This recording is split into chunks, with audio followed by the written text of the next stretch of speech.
Hello guys, what's going on.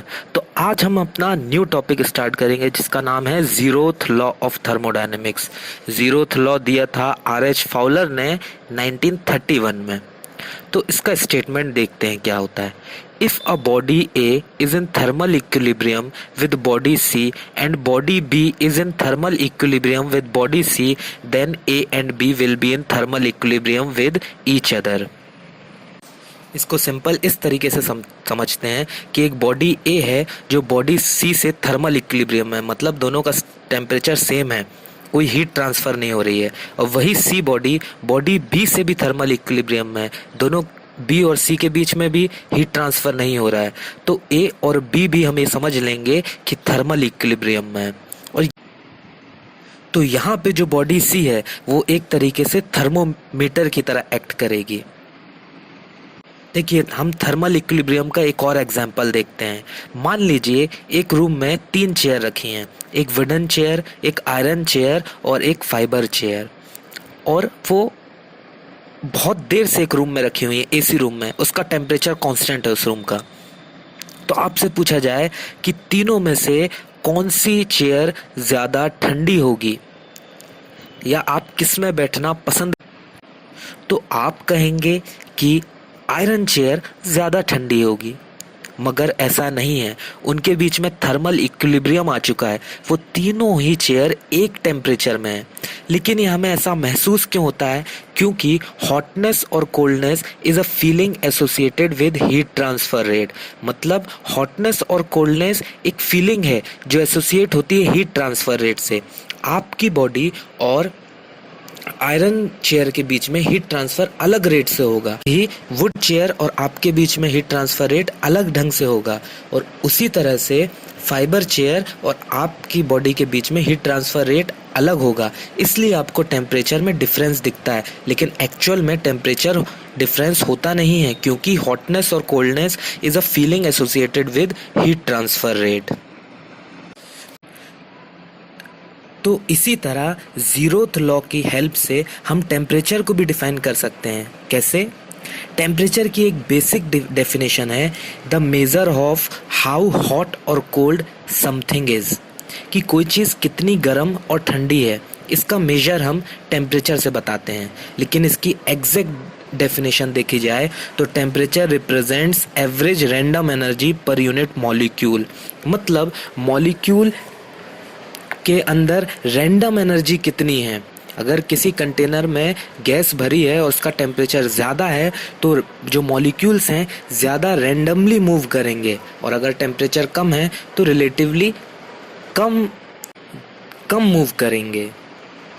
हमने last time pressure को भी डिफाइन किया था कि according to kinetic theory of gases, molecules of gases are always in random motion, हमेशा random motion में रहते हैं, और इसलिए वो एक दूसरे से कोलाइड करते हैं और जो कंटेनर की वॉल है उससे भी कोलाइड करते हैं। तो इसके कारण जो average force per unit area होती है इन कॉलिजन्स के कारण, उनको हम प्रेशर बोलते हैं। तो प्रेशर भी आप देख रहे हैं कि रैंडमनेस के कारण आ रहा है, मतलब मॉलिक्यूल्स मूव कैसे कर रहे हैं, और जो टेम्परेचर है वो भी रैंडम एनर्जी के कारण हम डिफाइन कर रहे हैं। तो इससे हमें ये समझ में आता है कि टेम्परेचर और प्रेशर डायरेक्टली प्रोपोर्शनल है। मतलब अगर टेम्परेचर ज़्यादा होगा, मतलब मॉलिक्यूल्स के पास एवरेज रैंडम एनर्जी ज़्यादा होगी, तो प्रेशर भी ज़्यादा होगा, वो ज़्यादा तेज़ मूव करेंगे, ज़्यादा कोलाइड भी करेंगे। तो हम यहाँ एक चीज़ और समझते हैं कि हीट क्या होती है। हीट जो है वो कोई बॉडी कंटेन करके नहीं रखती, हीट फ्लो होती है जब टेम्परेचर डिफरेंस होता है। मान लीजिए दो बॉडी के बीच में टेम्परेचर डिफरेंस है, तब हीट फ्लो होगी, और जैसे ही वो दोनों थर्मल इक्विलिब्रियम में आ जाएंगे, मतलब दोनों का टेम्परेचर सेम हो जाएगा, हीट ट्रांसफ़र बंद हो जाएगा। अब हम देखते हैं कि टेम्परेचर की 3 फेमस स्केल होती हैं, 3 टेम्परेचर स्केल होते हैं। एक है फ़ारेनहाइट। फ़ारेनहाइट स्केल जो है ये, इसमें जो वाटर का बॉइलिंग पॉइंट होता है टेम्परेचर, वो 212 डिग्री फ़ारेनहाइट होता है, और बॉइलिंग और वाटर का फ्रीजिंग पॉइंट 32 डिग्री फ़ारेनहाइट होता है। इसी तरह सेल्सियस में वाटर का बॉइलिंग पॉइंट 100 डिग्री सेल्सियस होता है और फ्रीजिंग पॉइंट 0 डिग्री सेल्सियस होता है। और केल्विन स्केल क्या है? केल्विन बड़ी सिंपल स्केल है। Kelvin equals to Celsius plus 273.15। तो केल्विन स्केल आप डिग्री स्केल को रख के उसमें 273.15 ऐड कर दीजिए तो आपकी केल्विन स्केल भी आ जाती है। तो अब हम देखते हैं फ़ारेनहाइट टू सेल्सियस कन्वर्जन। ये बड़ा ही सिंपल है। देखिए स्टीम पॉइंट डिग्री सेल्सियस में कितना होता है? 100 डिग्री सेल्सियस वाटर का और 212 डिग्री फ़ारेनहाइट होता है। आइस पॉइंट नीचे देखिए, आइस पॉइंट 0 डिग्री सेल्सियस होता है वाटर का और 32 डिग्री फ़ारेनहाइट होता है। तो अब हम क्या करते हैं, लेफ्ट साइड में मान लीजिए टेम्परेचर सेल्सियस में आपको गिवन है और फ़ारेनहाइट में निकालना है, तो आपने TC रखा जो आपको मालूम है, उस माइनस TI मतलब T temperature at which water becomes ice in Celsius, divide किया इसको TS मतलब steam temperature of water 100 minus TI ice temperature of water 0, उसको इक्वल कर दिया TF। मान लीजिए फ़ारेनहाइट में आपको निकालना है टेम्परेचर, तो TF minus TI ice temperature कितना होता है वाटर का फ़ारेनहाइट में 32, उसको डिवाइड किया TS स्टीम टेम्परेचर 212 होता है फ़ारेनहाइट में, उसको माइनस किया 32 फ़ारेनहाइट से। इस तरीके से हमारा TF निकल जाता है, मतलब टेम्परेचर इन फ़ारेनहाइट। अब हम समझेंगे केल्विन को। देखिए केल्विन स्केल जो है वो बहुत ही इम्पॉर्टेंट है फिजिसिस्ट के लिए। इसी तरह हम जब थर्मोडायनेमिक्स भी पढ़ते हैं तो हम टेम्परेचर केल्विन में लेते हैं। इसका क्या रीज़न है कि केल्विन ही एकमात्र ऐसी स्केल है जो आपको प्रेशर और वॉल्यूम के साथ रिलेशन दिखाती है। Pressure is directly proportional to temperature, but कब? जब टेम्परेचर केल्विन में होगा। Volume is directly proportional to temperature, but कब? जब टेम्परेचर केल्विन में होगा। तो PV equals to nRT equation valid ही होती है जब टेम्परेचर केल्विन में होता है। केल्विन स्केल की एक और खासियत है कि ये कभी निगेटिव में नहीं होता। 0 केल्विन मिनिमम टेम्परेचर है और ये टेम्परेचर आज तक अचीव नहीं किया जा सका। किसी भी सब्सटेंस को इस टेम्परेचर तक नहीं लाया जा सकता। इसके आसपास लाया गया है लेकिन अभी तक 0 केल्विन अचीव नहीं किया गया है। हम 0 केल्विन में मानते क्या हैं? 0 केल्विन मतलब माइनस 273.15 डिग्री सेल्सियस, और 0 डिग्री सेल्सियस क्या होता है? 273.15 केल्विन। तो इससे हमें ये समझ में आया कि जो डिग्री का डिफरेंस है और केल्विन में डिफरेंस है वो सेम होता है। मतलब 30 degree Celsius difference is equals to 30 Kelvin difference. ये न्यूमेरिकल में बहुत काम आता है। मान लीजिए दो बॉडी के बीच में टेम्परेचर डिफरेंस 30 डिग्री सेल्सियस का है तो आप उसको 30 केल्विन भी ले सकते हैं, क्योंकि सिंपल है ना। आप डिग्री सेल्सियस में 273 ऐड कर रहे हैं, जब दोनों के टेम्परेचर को माइनस करेंगे तो 273 कैंसिल आउट हो जाएगा और बचेगा वही जो डिफरेंस डिग्री सेल्सियस में आता। अब हम एक और चीज़ देखते हैं। यहाँ पे एक सब्सटेंस के 3 अलग अलग प्रेशर में है। तो आप देखिए volume temperature versus temperature diagram यहाँ पे ड्रॉ हो रहा है। तो हम देखते हैं कि तीनों को जब आप एक्सटेंड करेंगे वो तो 0 केल्विन में जाके ही मिलते हैं। मतलब कोई भी गैस हो या सेम गैस किसी भी प्रेशर में हो तो 0 केल्विन में उसका वॉल्यूम 0 हो जाता है, और हाँ प्रेशर भी 0 हो जाता है। ये हम कैसे समझ सकते हैं?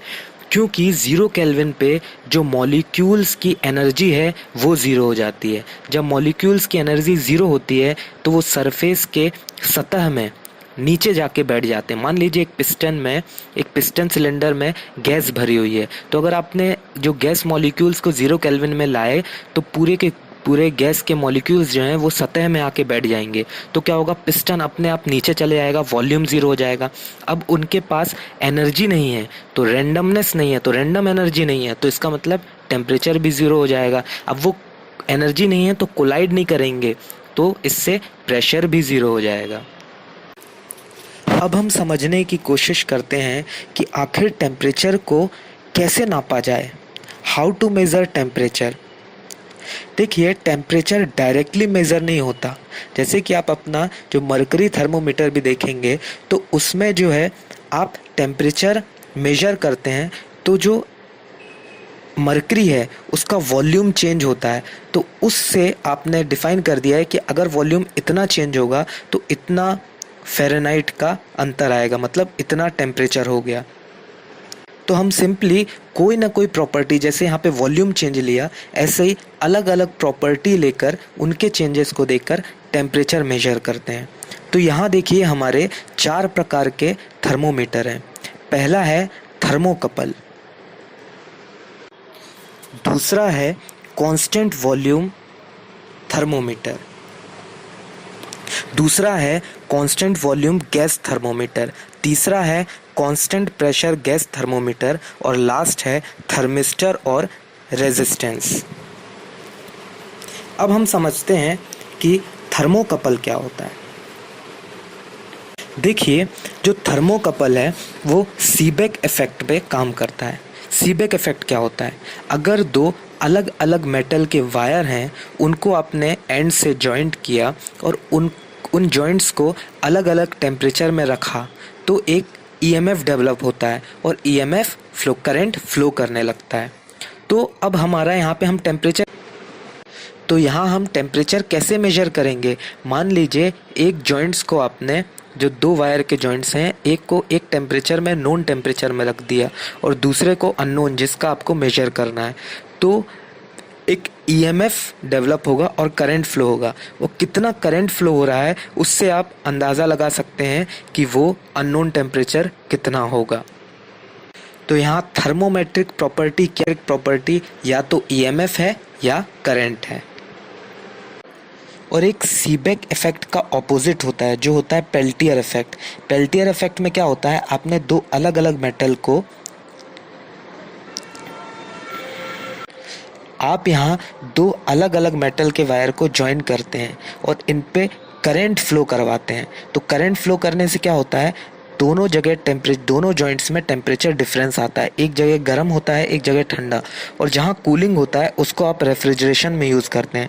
तो ये पेल्टियर इफेक्ट आपका रेफ्रिजरेशन में यूज़ होता है, जो कि thermo electric refrigeration,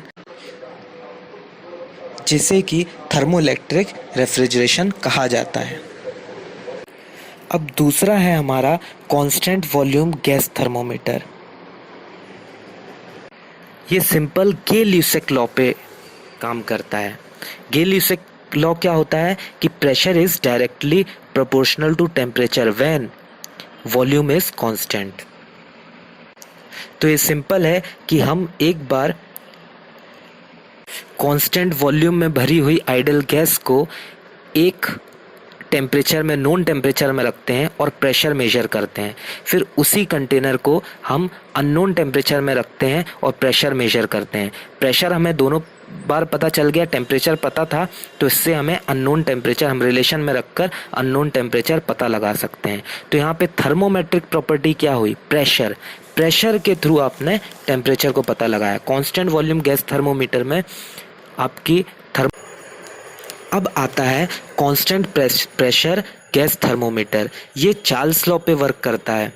Charles law क्या कहता है, when pressure is constant then volume is directly proportional to temperature. तो हमें यहाँ पे प्रेशर टेम्परेचर का रिलेशन मिल जाता है।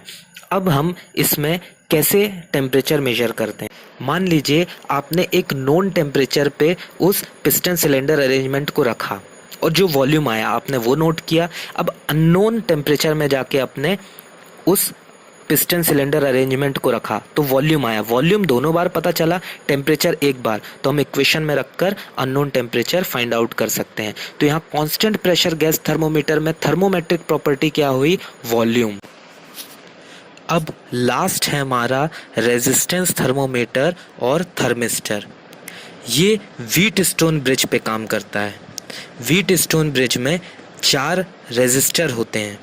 पी क्यू जो हमें नोन रहते हैं, आर वेरिएबल रहता है जिसे हम एडजस्ट कर सकते हैं, और एस प्लेटिनम वायर होता है जो बहुत ही सेंसिटिव रेजिस्टर होता है, और बीच में लगा होता है गैल्वेनोमीटर जिसका डिफ्लेक्शन होता है। अगर ये wheat stone bridge completely balanced है तो डिफ्लेक्शन गैल्वेनोमीटर में 0 शो करता है, मतलब कोई डिफ्लेक्शन नहीं हो रहा है।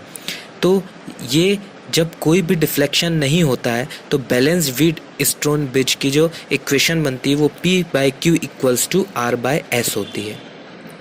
अब क्या हुआ कि आपने जो S है, प्लेटिनम वायर है, उसको किसी अननोन टेम्परेचर में रखा, तो क्या हुआ, गैल्वेनोमीटर में डिफ्लेक्शन शो हुआ। अब आपको इस व्हीट स्टोन ब्रिज को फिर से बैलेंस करना है जिससे डिफ्लेक्शन 0 शो करे। तो आप क्या करेंगे कि जो R है, वेरिएबल रेजिस्टर है जिसका आप रेजिस्टेंस चेंज कर सकते हैं, उसे चेंज करेंगे। जब तक चेंज करेंगे जब गैल्वेनोमीटर में डिफ्लेक्शन 0 दिखाए। अब आप वो वेरिएबल रेजिस्टर का रेजिस्टेंस नोट कर लेंगे। पी क्यू आपको पहले से पता थे, और अब P/Q = R/S में रखकर S को फाइंड आउट कर लेंगे। और जैसे ही S फाइंड आउट होगा, फिर ये रेजिस्टेंस और टेम्परेचर के बीच में एक रिलेशन होता है, उससे आपको अननोन टेम्परेचर भी पता चल जाता है। तो जो हमारा ये रेजिस्टेंस थर्मोमीटर है और थर्मिस्टर है, इसमें थर्मोमेट्रिक प्रॉपर्टी क्या हुई, रेजिस्टेंस, और ये किस पे काम करता है, व्हीट स्टोन ब्रिज पे। Now this is the end of our video lecture. Thank you for watching. If you have any query or doubt, please comment below in the comment section, and please don't forget to subscribe our channel.